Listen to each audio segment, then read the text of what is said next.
देवरिया की घटना को लेकर बेशक कई दिन बीत गए हों, लेकिन जैसे जैसे इस मामले की जांच बढ़ रही है, वैसे वैसे इस मामले में नए नए खुलासे भी हो रहे हैं। सबसे बड़ी बात तो यह है कि प्रेमचंद यादव और सत्य प्रकाश दुबे का परिवार भी इस घटना के बाद से ही आमने सामने आ गया है। और तो और दोनों ही परिवार के सदस्य एक दूसरे पर गंभीर आरोप भी लगा रहे हैं। यहाँ तक कि अलग अलग तर्क देकर न्याय की मांग भी कर रहे हैं। लेकिन इसी बीच प्रेमचंद यादव की बेटी ने इस हत्याकांड को लेकर एक बड़ा खुलासा और दावा कर डाला है, तो दूसरी तरफ सत्य प्रकाश दुबे का बेटा देवेश आरोपियों के घर पर बुलडोजर चलाने की मांग पर अड़ा हुआ है। इन आरोपों और मांगों के बीच प्रेमचंद यादव की बेटी ने जिस तरह का खुलासा और दावा किया है, उसने सबको चौंका दिया है, बल्कि पुलिस का भी दिमाग घूम गया है।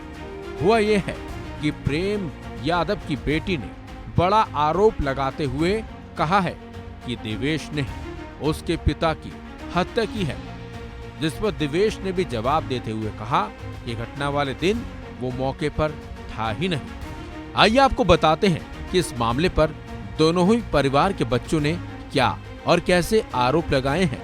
प्रेमचंद की बेटी ने कहा, देवेश दुबे ही मेरे पापा का कातिल है। पितृपक्ष में किसके यहाँ कथा या पूजा पाठ होता है।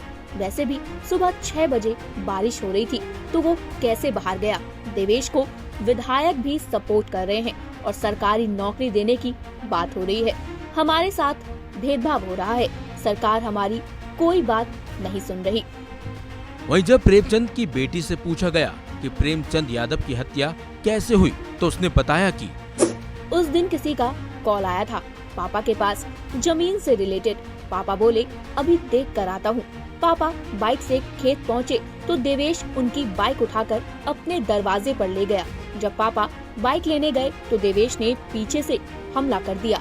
हमला करने के बाद उसे मौके से भगा दिया गया। वहीं प्रेमचंद की बेटी के आरोपों के जवाब में देवेश दुबे ने पूरी कहानी बताई। मैं कथा या पूजा पाठ करने नहीं गया, बल्कि त्रिपंडी श्राद्ध कराने गया था। सामने वाले के यहाँ अचानक मौत हो गई थी। उनके घर वालों ने कहा था कि हम बनारस नहीं जा सकते, व्यवस्था नहीं है, इसलिए यहीं करवा रहा था। त्रिपिंडी स्टार्ट कराने जा रहा था, तभी छोटे भाई का फोन आ गया। लोग ईंट पत्थर मार रहे हैं, घर को घेर लिया है। अचानक फोन कटा और फिर सब कुछ खत्म हो गया। पुलिस प्रशासन को फोन किया था, लेकिन कोई मदद नहीं मिली। आपको बता दें 2 अक्टूबर की सुबह पूर्व जिला पंचायत सदस्य प्रेमचंद यादव की हत्या हुई थी। इससे गुस्साए लोगों ने सत्य प्रकाश दुबे के घर में घुसकर 5 लोगों को मौत के घाट उतार दिया था, जिसके बाद से ही पूरे गांव में मातम पसरा हुआ है।